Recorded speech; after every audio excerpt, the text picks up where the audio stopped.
Kembali mengancam akan menyerang Iran jika Iran menolak patuh soal kesepakatan nuklir.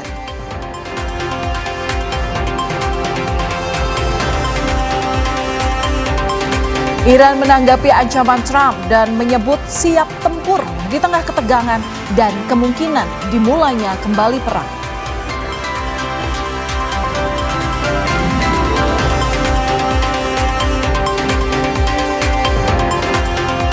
Presiden Prabowo Subianto memanggil sejumlah menteri hingga gubernur Bank Indonesia ke Istana Negara di tengah kondisi pelemahan nilai tukar rupiah terhadap dolar Amerika Serikat.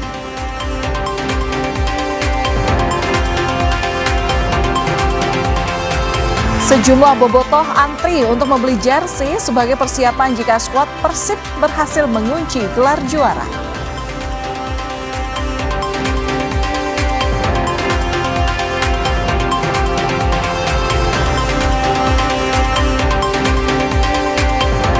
Jelang puncak haji, segala persiapan untuk melayani jemaah haji semakin dimatangkan.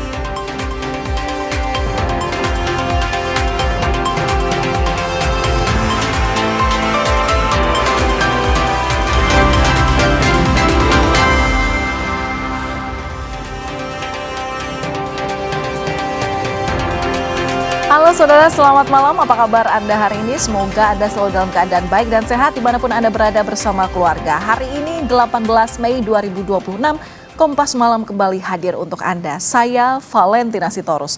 Kita langsung ke informasi yang pertama. Saudara, Perdana Menteri Israel Benjamin Netanyahu menegaskan bahwa Israel siap menghadapi apapun soal perang Iran.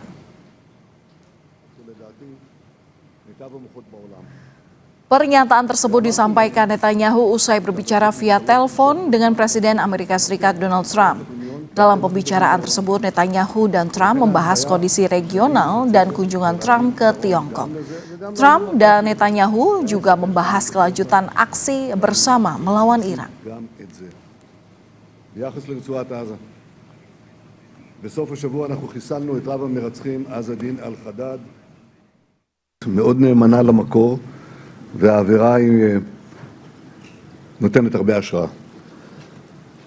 בראשית דבריי היום אני רוצה לשלוח תנחומים למשפחתו של סרן מעוז ישראל ריקנתי, זיכרונו לברכה.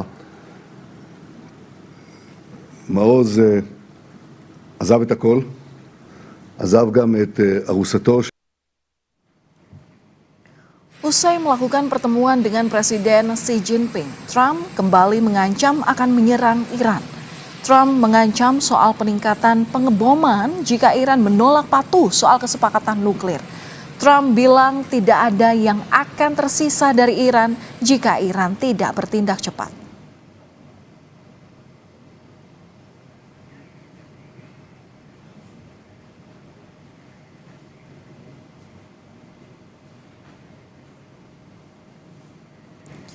Bagi Iran, waktu terus berjalan dan mereka sebaiknya segera bertindak cepat atau tidak akan ada yang tersisa dari mereka, di mana waktu sangat penting.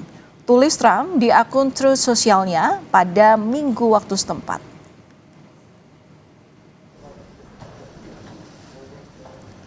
Iran melalui juru bicara Kementerian Luar Negerinya Ismail Bagei menyebut siap tempur di tengah ketegangan dengan Amerika Serikat dan kemungkinan dimulainya kembali perang. Saat ini negosiasi antara Iran dan Amerika Serikat masih berjalan lewat mediasi Pakistan.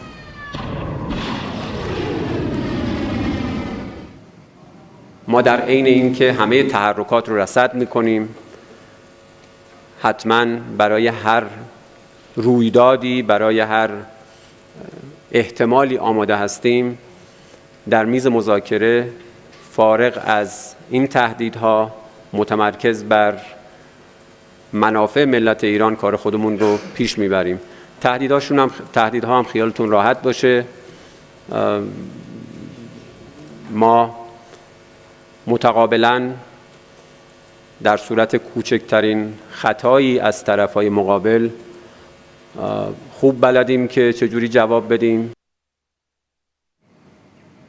Saudara, Selat Hormuz jadi titik krusial. Jalur energi dunia dipertaruhkan. Amerika Serikat menuntut akses penuh, sementara Iran justru menguatkan kontrol. Sejak Iran memblokade jalur pelayaran pada Februari 2026, aktivitas di Selat Hormuz, salah satu jalur energi terpenting dunia, nyaris lumpuh. Organisasi Maritim Internasional menyatakan lebih dari 1.500 kapal terjebak di wilayah tersebut.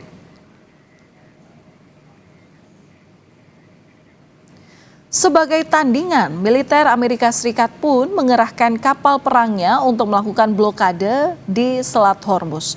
Kapal-kapal tersebut bersiaga di Teluk Oman untuk mencegat kapal-kapal yang berasal dan menuju pelabuhan dan wilayah pesisir Iran.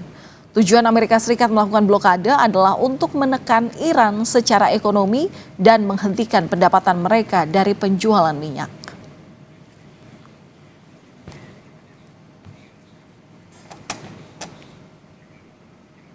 Saudara, Iran menutup Selat Hormuz selama Amerika Serikat masih memblokade jalur menuju jalur pelayaran strategis tersebut. Siapa yang memegang kendali atas Selat Hormuz dan akankah negosiasi damai ini tercapai? Kita akan bahas bersama Aisyah Kusuma Sumantri, peneliti senior Indo-Pacific Strategic Intelligence. Selamat malam Mbak Aisyah, apa kabar? Selamat malam Mbak Valen, kabar baik di sini, semoga sehat selalu. Semoga sehat selalu juga untuk Anda dan juga keluarga.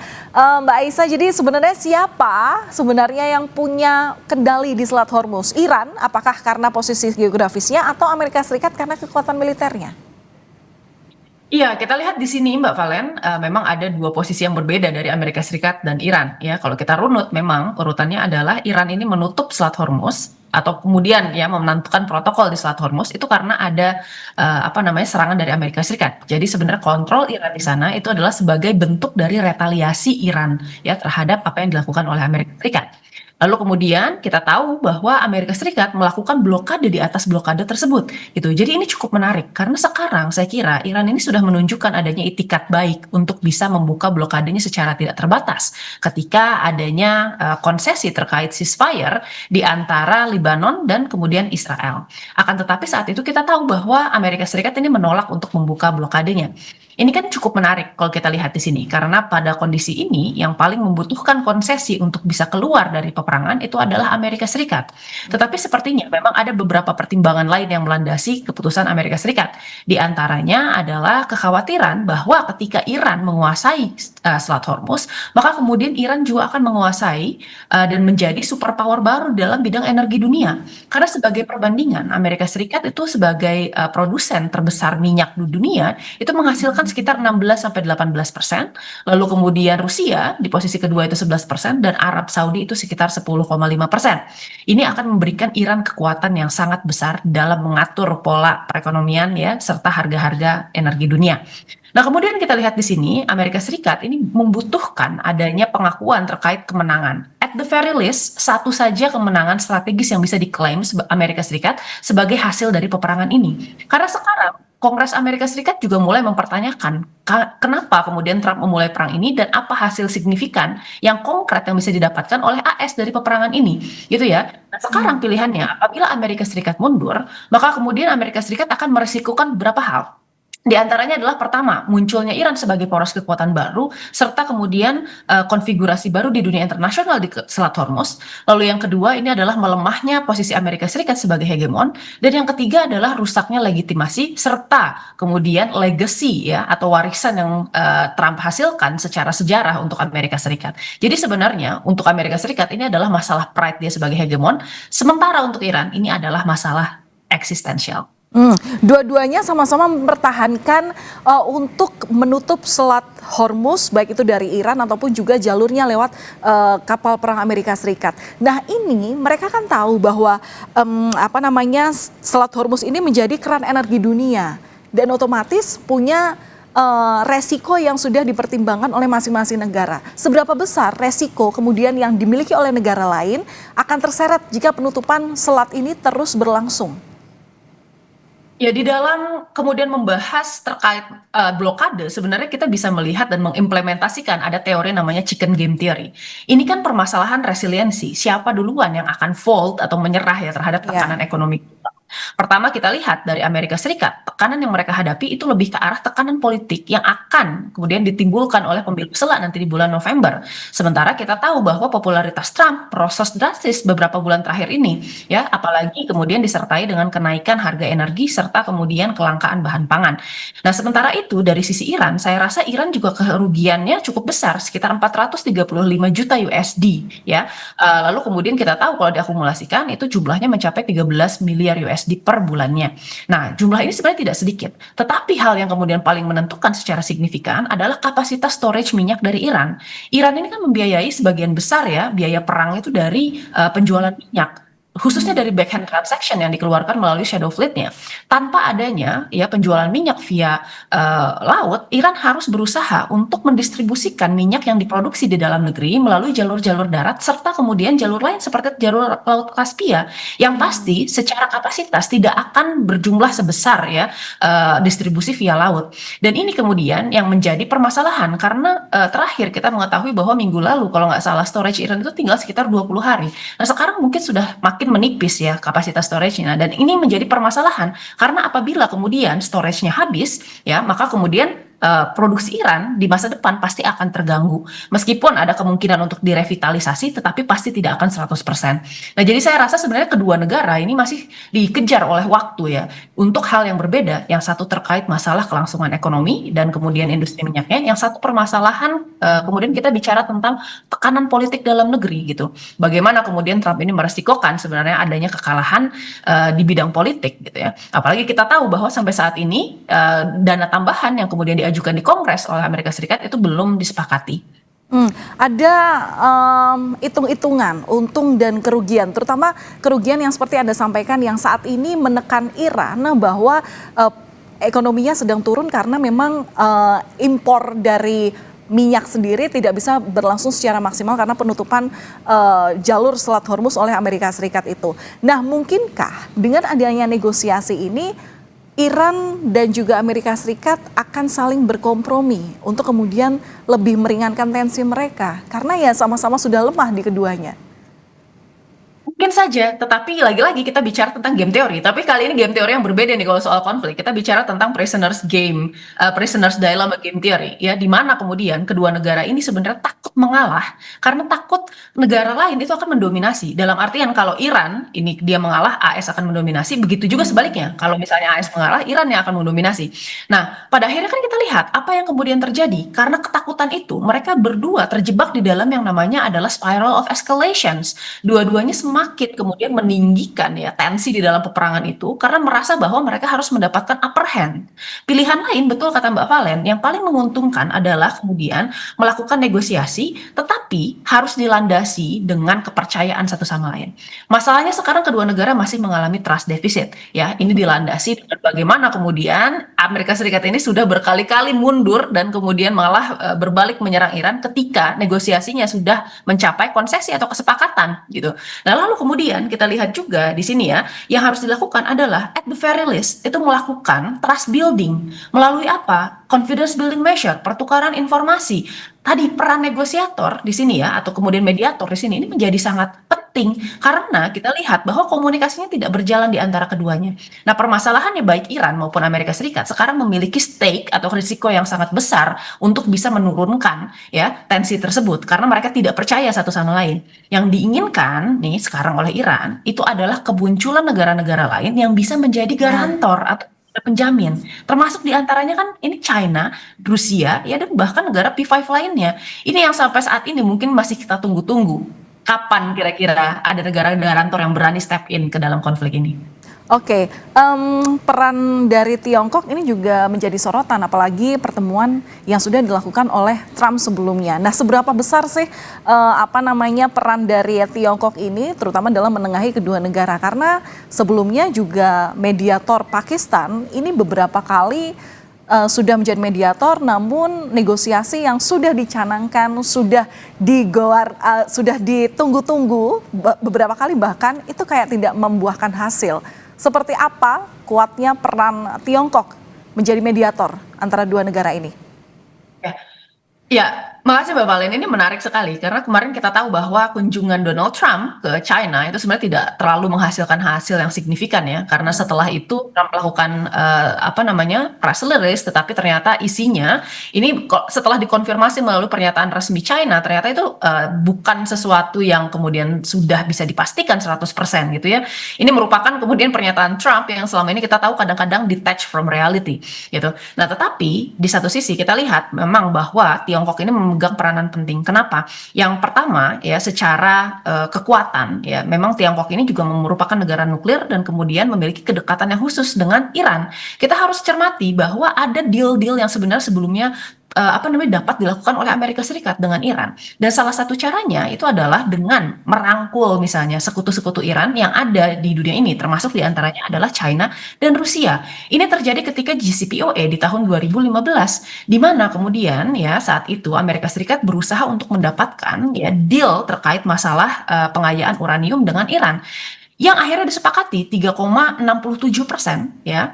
Lalu kemudian imbalannya adalah pelonggaran sanksi-sanksi yang dimiliki oleh Iran. Dan saat itu Amerika Serikat melakukan konsesi, baik itu dengan Tiongkok maupun dengan Rusia. Ya, saat itu banyak kemudian pembicaraannya itu adalah menyangkut mengenai trade, lalu kemudian peringanan sanksi dan lain-lain. Dan bahkan saat itu ya, meskipun ketegangan di Taiwan itu sudah ada, tapi belum setinggi yang sekarang.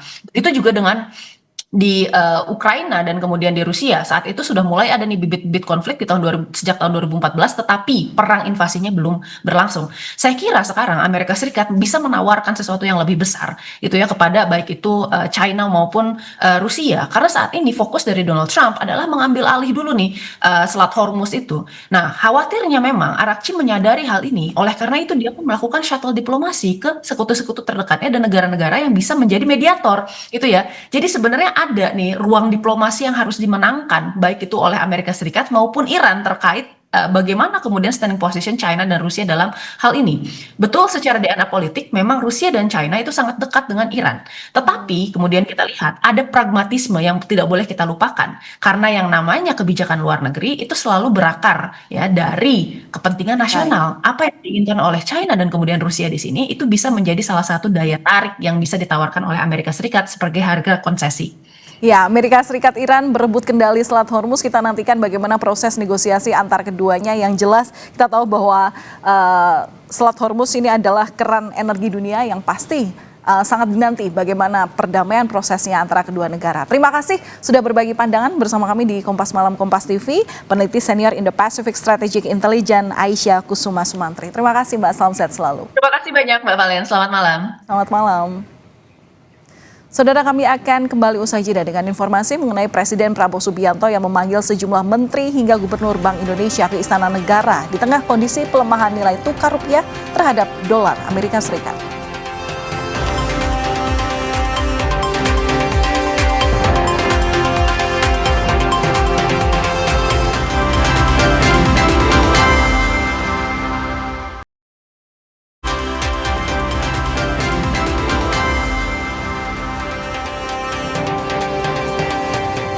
Saudara, diduga akibat korsleting, sebuah rumah di Wonomulyo, Polewali Mandar, Sulawesi Barat pada Senin petang ludes terbakar.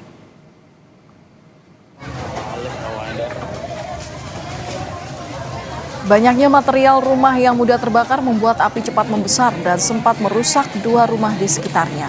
Warga panik dan berusaha memadamkan api dengan alat seadanya. Kebakaran ini diduga akibat korsleting listrik. Tidak ada korban jiwa lantaran saat kebakaran terjadi rumah dalam kondisi kosong ditinggal pemiliknya. Banget kanan, kebakaran banget.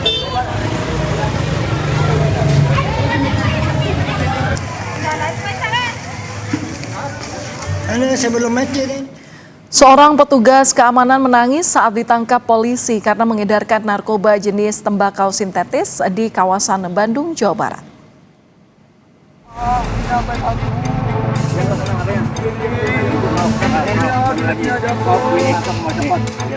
Sambil terisak, seorang pria ditangkap Satuan Reserse Narkoba Polres Cimahi usai kedapatan mengedarkan tembakau sintetis. Dari penangkapan itu, polisi menyita barang bukti berupa tembakau sintetis seberat 33 gram. Pelaku yang berprofesi sebagai petugas keamanan ini biasa mengedarkan barang haram itu dari pos satpam di sebuah hotel di Bandung. Polisi berhasil mengidentifikasi pelaku usai menangkap seorang pengguna yang biasa bertransaksi dengan pelaku. FM ini padanya telah ditemukan kurang lebih ada 33 gram tembakau sinte, di mana dia melakukan pengedarannya. Dia juga menjualkan dengan menggunakan modus ditempelkan di suatu lokasi, kemudian diberikan nanti location-nya, atau juga dia langsung COD. Bertransaksi langsung di pos jaga satpam. Para pengguna sinte atau pembeli langsung COD, dan dia karena dia sadar mungkin dia tidak boleh meninggalkan tempat tugasnya, akhirnya COD dilakukan di pos satpam di hotel tersebut. Akibat tindakannya, pelaku terancam hukuman penjara seumur hidup atau minimal 6 tahun penjara atau maksimal 20 tahun. Ahmad Fadilah, Kompas TV, Cimahi, Jawa Barat. Saudara, gara-gara menolak saat diajak rujuk, seorang perempuan di Temanggung, Jawa Tengah dibunuh suaminya sendiri. Pelaku pun akhirnya ditangkap saat bersembunyi di gudang.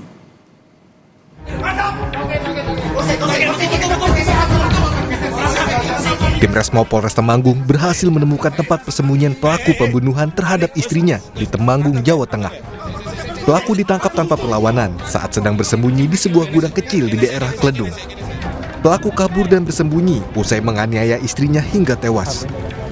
Motifnya, pelaku emosi lantaran permintaan rujuknya ditolak korban. Pelaku adalah suami korban. Nah, jadi status pelaku itu masih sebagai suami korban. Dari keterangan saksi itulah Pak Kasat Reskrim dan tim langsung bergerak mencari keberadaan pelaku. Alhamdulillah tidak sampai 10 jam malam pelaku sudah bisa diamankan, hendak melarikan diri ke arah Wonosobo. Sebelumnya pelaku membunuh istrinya pada Minggu siang di rumah orang tua korban. Pelaku melukai korban dengan menggunakan senjata tajam di bagian leher dan pundak. Agung Bayu Aji, Kompas TV, Temanggung, Jawa Tengah. Kita ke informasi lainnya, saudara. Kamera pengawas merekam detik-detik sebelum terjadinya penembakan yang menewaskan seorang prajurit TNI di salah satu kafe di Palembang, Sumatera Selatan. Inilah, saudara, rekaman kamera pengawas saat korban Pratu FAA bersama rekannya masuk ke dalam kafe.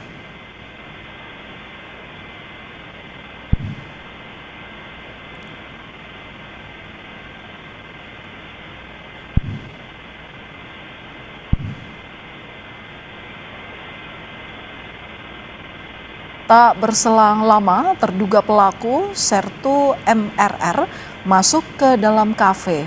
Terlihat petugas keamanan memeriksa seluruh barang bawaan para pengunjung. Namun, diduga senjata api yang dibawa pelaku berhasil lolos dari pemeriksaan petugas keamanan.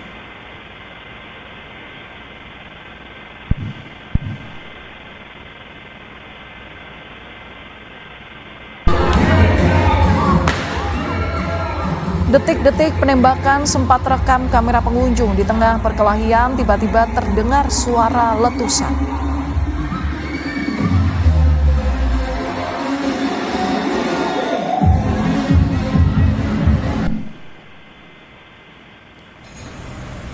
Sebelumnya, saudara, seorang prajurit TNI tewas ditembak oleh rekannya di sebuah kafe di Palembang, Sumatera Selatan pada Sabtu dini hari. Keributan ini diduga karena dipicu oleh senggolan saat berjoget. Ratu F sempat dilarikan ke rumah sakit namun meninggal dunia. Pomdam 2 Sriwijaya telah menangkap 2 terduga pelaku. Keduanya yakni Sertu MRR dan seorang warga sipil berinisial DS yang diduga turut membantu menyembunyikan senjata api usai kejadian. Informasi dari hasil pemeriksaan untuk tersangkanya ada 2 orang, ya. 1 orang adalah Sertu MRR sebagai pelaku dan 1 orang adalah dari pihak sipil saudara DS, di mana yang bersangkutan menyembunyikan barang bukti. Pelaku penembak. Alat buktinya otomatis sekarang sudah senpira kita. Untuk motifnya, jadi ya yang bersangkutan ini terjadi selisih paham, ya kan, di mana terjadi cekcok, berujung perkelahian, kemudian berujung terjadinya penembakan.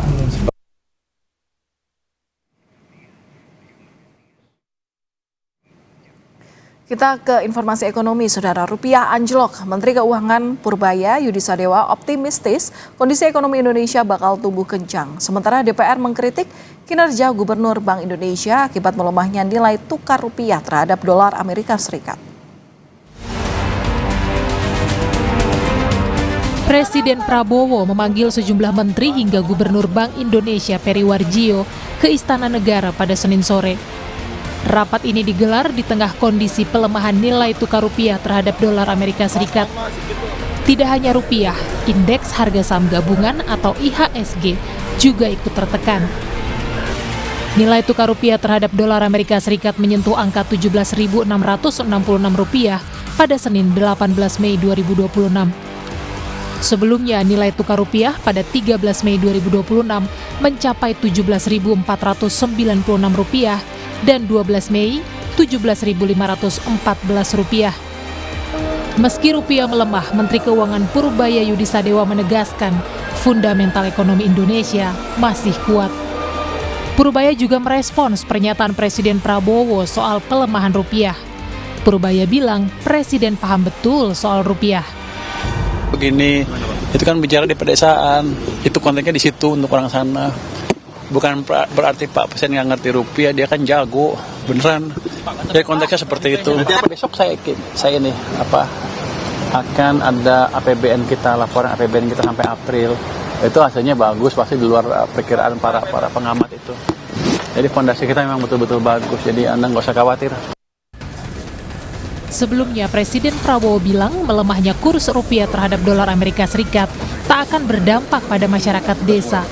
Hal ini disampaikan Prabowo saat meresmikan koperasi desa di Nganjuk, Jawa Timur. Selama Purbaya bisa senyum, tenang aja, nggak usah khawatir itu.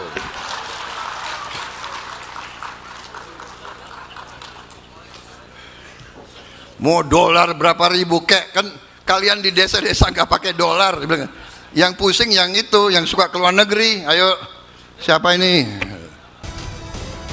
Di tengah upaya pemerintah menjaga stabilitas pasar, kritik terhadap Bank Indonesia muncul dari DPR RI. DPR mencecar Gubernur Bank Indonesia Peri Warjio soal pelemahan rupiah dalam rapat kerja di gedung DPR di Senayan, Jakarta, Senin siang. Bahkan anggota Komisi 11 DPR fraksi PAN Primus Yustisio minta Gubernur Bank Indonesia Peri Warjio mundur dari jabatannya. Yang berhubungan dengan tugas dan fungsi Bank Indonesia itu anomali. Pertumbuhan ekonomi kita 5,61%. Tetapi nilai tukar rupiah kita jeblok. Bahkan sekarang ada di level rekor terendahnya terhadap dolar. Pak Ferry yang saya hormati, kadang Pak, kalau kita mengambil tindakan gentleman, itu bukan penghinaan, Pak. Saya berikan contoh, mungkin saatnya sekarang Bapak mengundurkan diri. Tidak ada salah. Kalau selanjutnya terserah Bapak tentu saja. Pemerintah berharap intervensi di pasar keuangan dan kuatnya kinerja fiskal nasional mampu memulihkan kepercayaan pasar serta menjaga stabilitas nilai tukar rupiah. Tim Liputan Kompas TV. Kompas Malam masih akan kembali usai jeda dengan informasi mengenai sejumlah bobotoh yang antri untuk membeli jersey sebagai persiapan jika skuad Persib berhasil mengunci gelar juara.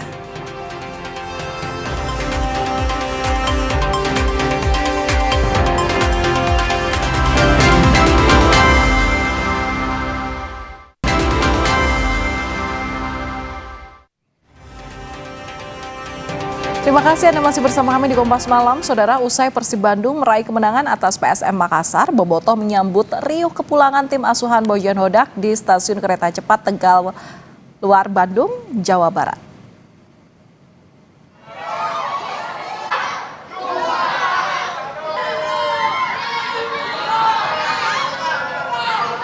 Kepulangan Persib pada Senin sore disambut meriah oleh bobotoh. Kemenangan atas PSM kemarin membuat peluang Maung Bandung untuk meraih gelar juara Liga Super semakin dekat. Komisaris PT Persib Bandung bermartabat Umuh Muhtar ini mengingatkan pemain untuk tidak terlena karena masih ada satu lagi laga untuk memastikan gelar juara.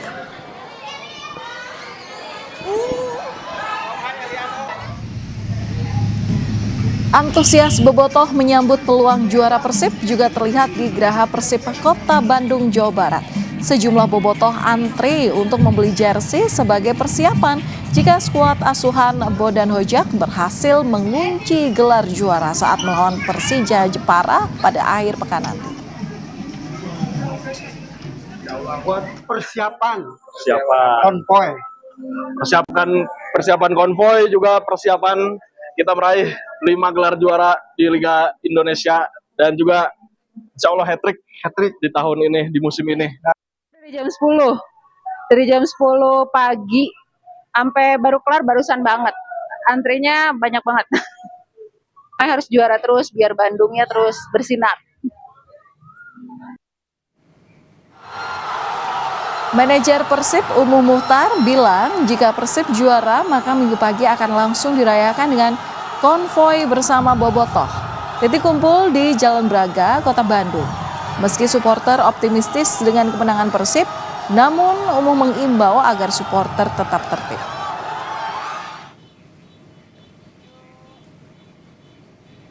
Besoknya langsung kita dirayakan dan berangkat dari provinsi, nanti rencananya dikumpul di Braga ya, di Asia Afrika ya, di Gedung Merdeka. Saudara bobotoh yakin klub kesayangan mereka akan jadi juara Super League dengan menaklukkan Persija pada Sabtu mendatang. Bobotoh juga optimistis Persib mampu mempertahankan gelar sekaligus mencatatkan hat-trick juara. Konvoy kemenangan bahkan sudah dipersiapkan. Hat-trick sih, ya, pede lah kita mah. Pede atuh udah nyiapin biar wededet. Benar. Konvoy. Start di mana Kak? Lembang. Kehandap. Cihampelas. Pasopati. Langsung Gedung Sate. Harus hat-trick sih, harus juara lagi. Biar bintang 5 gitu ya. Mental juara sih. Iya. Yakin ya. Yakin banget.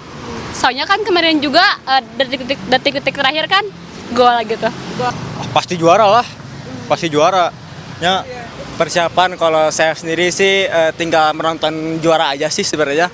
Gak nyiapin apa-apa karena yang pasti juara Persib mah. Pasti juara yakin? Pasti juara dong. Yakin dong. Yakin pasti. Harus yakin. 100% harus yakin.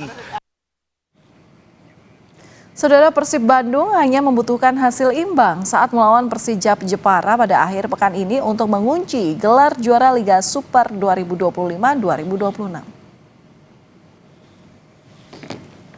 Persib yang berada di posisi pertama memiliki 78 poin, unggul 2 poin atas Borneo FC.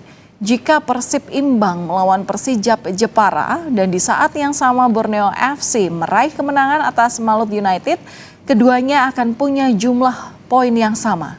Namun, Persib tetap menjadi juara karena unggul head-to-head dengan Borneo FC pada musim ini.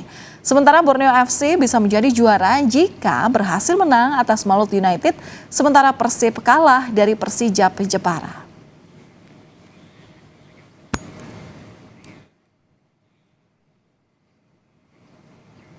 Jelang puncak haji, segala persiapan untuk melayani jemaah haji semakin dipatapkan. Informasi selengkapnya akan kami hadirkan usai jeda.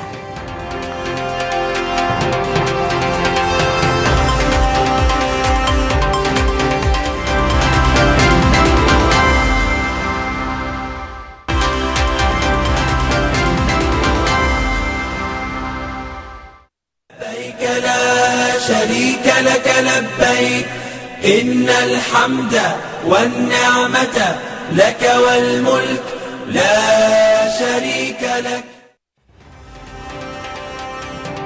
Saudara, selama menjalankan rangkaian ibadah haji, jemaah lansia dan disabilitas mendapat pendampingan dari petugas penyelenggara ibadah haji. Selain itu, jemaah lansia dan disabilitas akan mendapatkan kamar khusus. Selamat datang. Jemaah lansia dan disabilitas akan ditempatkan di kamar khusus yang memiliki fasilitas khusus pula. Petugas juga akan memeriksa kesehatan jemaah haji secara berkala.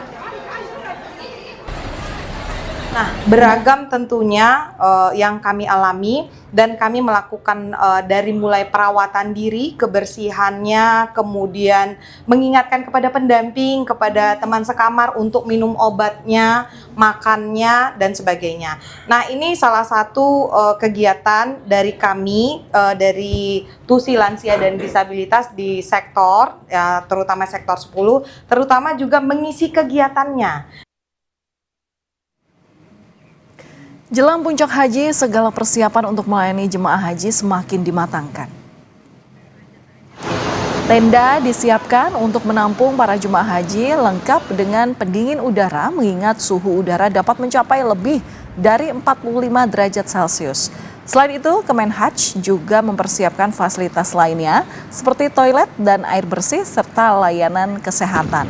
Petugas haji juga mengingatkan jemaah haji punya kesiapan fisik dan istirahat yang cukup untuk mengikuti rangkaian puncak haji.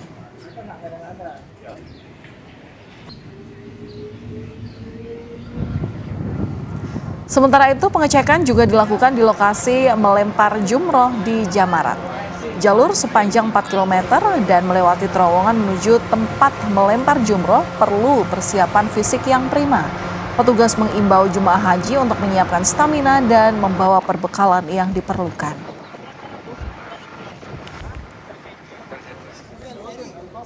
Dan untuk mengetahui persiapan menjelang puncak haji telah bergabung bersama kami jurnalis Kompas TV Sofyan Hartanto yang tergabung dalam Media Center Haji 2026 di Mekah, Arab Saudi.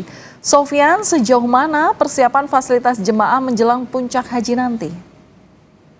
Ya, Valen dan saudara, selamat sore waktu Arab Saudi. Bisa saya informasikan bahwa hari ini, Valen dan saudara, adalah hari ke-28 penyelenggaraan ibadah haji dari awal sampai saat ini. Kalau kita hitung-hitung sudah lebih dari 91% jemaah haji berangkat ke Tanah Suci ini. Jadi tinggal sedikit lagi nanti seluruh jemaah haji akan berkumpul di Mekah ini. Jemaah sudah mulai hafal rute, jadi ada beberapa jemaah yang mungkin bolak-balik ke Masjidil Haram dari hotel mereka. Jadi petugas juga sudah mulai enak untuk memberikan arahan kepada jemaah-jemaah karena mereka sudah mulai hafal rute. Jadi kalau persiapan saat ini memang difokuskan sudah tidak lagi ke Masjidil Haram, difokuskan ke Padang Arafah, yaitu tempat wukuf.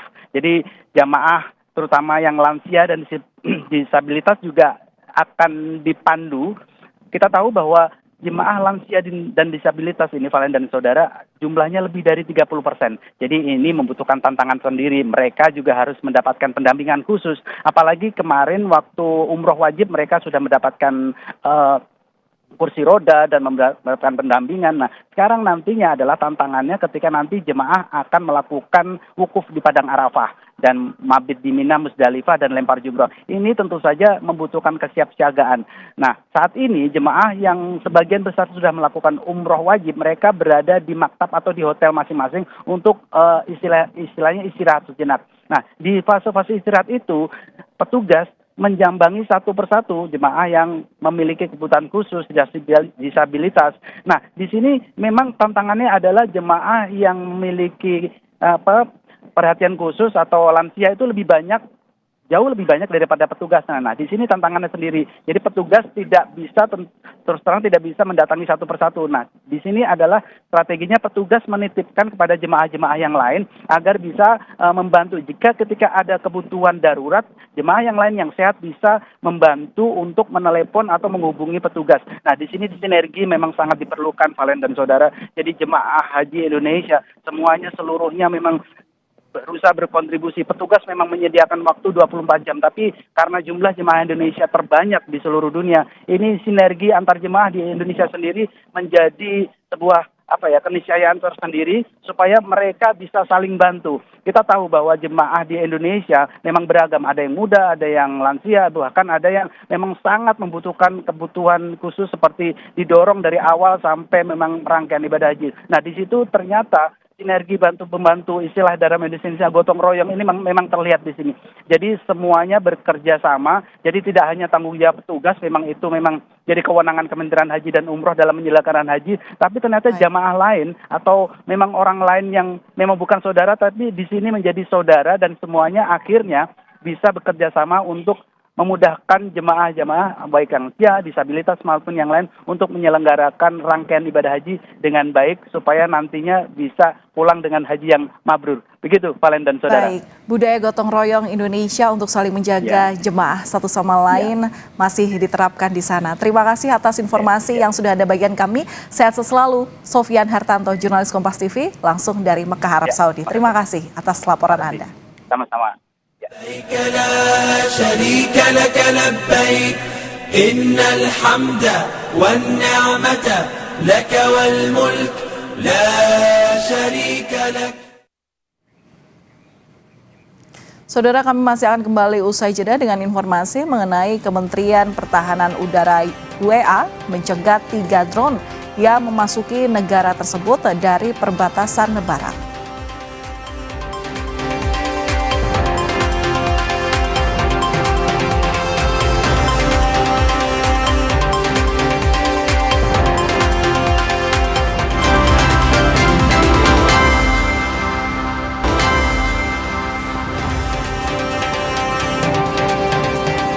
Saudara, Kementerian Pertahanan Uni Emirat Arab atau UEA mengungkap serangan drone ke wilayahnya. Pada 17 Mei 2026, Pertahanan Udara UEA ini mencegat 3 drone yang memasuki negara itu dari perbatasan barat. Namun UEA tidak mengungkap dari mana serangan itu. Kementerian Pertahanan UEA ini menegaskan siap mengatasi ancaman apapun.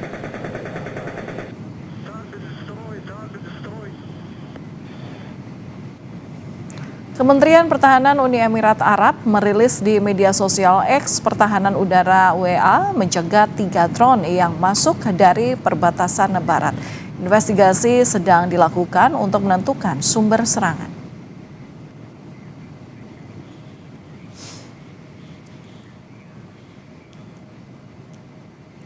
Kami tutup Kompas Malam sampai di sini, saudara. Perbarui terus informasi Anda di Kompas TV dengan 3 botol air mineral 700 ml yang setara dengan 2 liter air untuk 1 hari penuh kesejukan.